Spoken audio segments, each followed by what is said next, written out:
ठाणेकरांना प्रचंड वाहतूक कोंडीतून दिलासा देण्यासाठी यंत्रणा कामाला लागली आहे।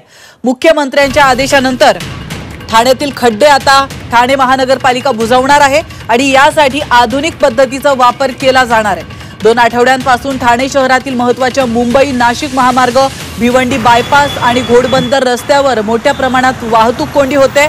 त्याचा प्रचंड त्रास नागरिकांना होतोय आणि या पार्श्वभूमीवर आता हालचालींना वेग आला।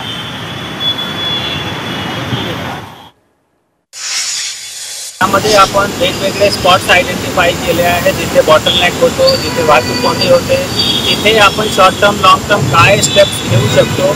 यामध्ये MMRDA, MSRDC, नॅशनल हायवे, मेट्रोचं काम, हे बरेचसे एजन्सीचं काम चालू आहे।